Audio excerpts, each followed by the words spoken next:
Are you sick of starving yourself to lose weight? Well, here are my top 6 diet hacks to help you shed pounds fast. Comment your favorite diet hack down below. Calories are a measurement of energy in which the more we consume or cut, the more weight we gain or lose. That being said, in general terms, a caloric deficit means we will be losing weight.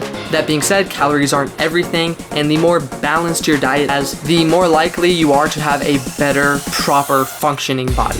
Which leads us into the next point of nutrient-dense foods.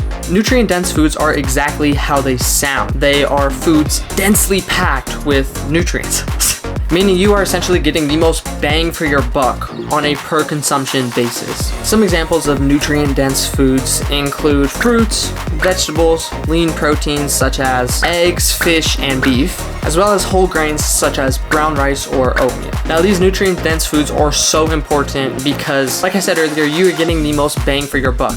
So if you eat 300 calories worth of spinach and fish, and you compare that to 300 calories worth of chocolate cake, you are going to be getting more full off of the spinach and fish as opposed to the cake, which will leave you wanting more.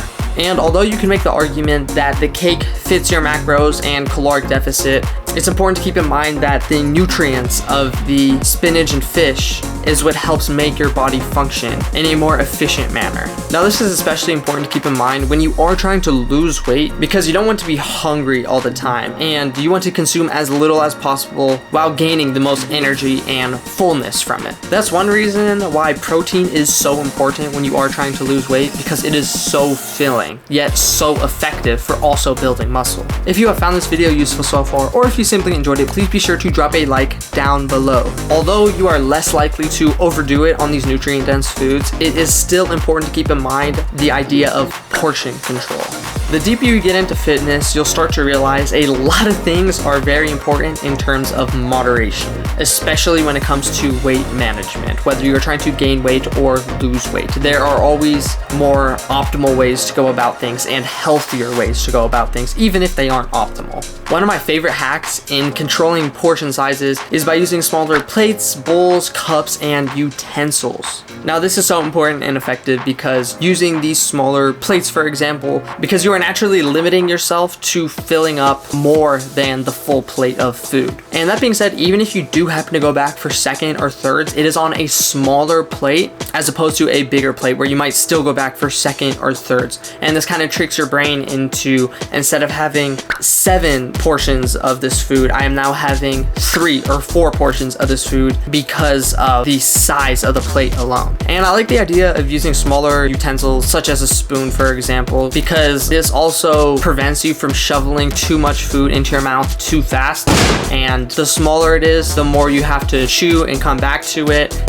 And it kind of slows down your eating process if you are a naturally fast eater, which over the course of the meal will fill you up better. If you are on the journey to losing weight, you do want to be mindful of how hungry and full you are at times. You might mentally feel like you are hungry, but if your stomach isn't telling you that you are hungry, then you are probably not as hungry as you think. That being said, that's also why we slow down our eating so we could feel ourselves getting fuller faster instead of it hitting us maybe 5 minutes after we were shoveling all that food into our mouth. The frequency of meals are very important as well, meaning the more regularly scheduled meals and snacks you have throughout the day, the less likely you are to go off track, and the frequency of said meals will make you feel more satiated throughout the day as well, meaning you are less likely to skip a bunch of meals and snacks and then just go all out during dinner.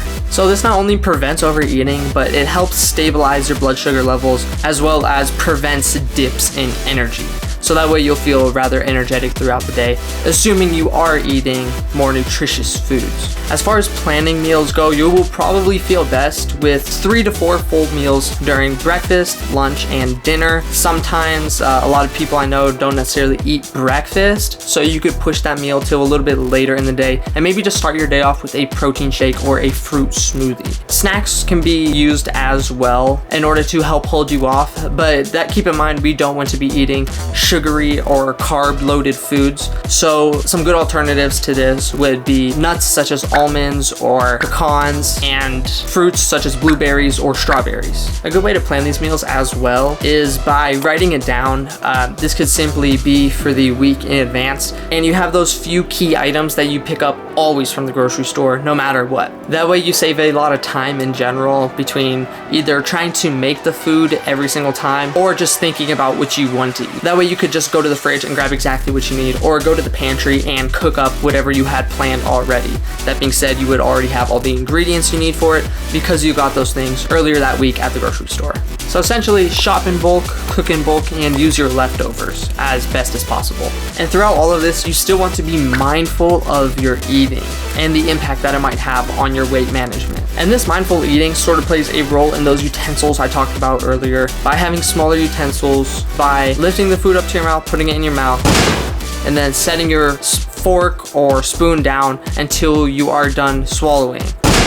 And then you repeat, so that way you are enjoying your food more and you're not in such a hurry to get it all down super fast. You really want to focus on trying to savor each bite. So not only will this fill you up faster, it will help your self-control as well as keep you more present and attentive during these meals. Now this next point can play a rather big factor as well, and that is physical activity. Some numbers to shoot for are 75 minutes of vigorous physical activity per week or 150 minutes of moderate activity per week. Those are sort of the minimums you should be aiming for in order to stay healthy. And keep in mind, your weight management isn't solely diet. The goal is not to only eat less, but to move more. And as far as physical activity pertains, all I say to this is do what you enjoy most. Some people might enjoy lifting weights more, others might enjoy riding bikes more, some might enjoy just simply going for swims more often. Anything that you can do to get yourself moving more will help with this weight loss, and it makes things 10 times easier. One of my favorite tricks to weight and even fat loss, instead of necessarily going for full-on sprints or long runs, I like to just go on 10-minute walks after every meal or after I am done lifting weights, since that is my preferred method. This not only helps clear my mind, but it also helps me feel better overall. So I encourage you to find a physical activity that you genuinely do enjoy, that you have no problem doing anywhere between about 3 to 5 times per week. So now you understand more about your caloric intake, examples of nutrient-dense foods, how to implement portion control and frequency of meals, and how to be mindful of your eating, as well as the importance of physical activity. And remember that losing weight doesn't necessarily mean you have to starve yourself. It just means eating more of the right kind of foods and having the proper strategies to go about it. And of course, these changes should be small and implemented over time, so it is actually something that you stick to. You don't want to just go ham for 1 week and then completely fall off the next. Or for that being said, you don't want to just lose a bunch of weight right away and then gain it all back the next month. Subscribe for more videos like this, and here is the video YouTube thinks you'll like next, so be sure to check it out right here.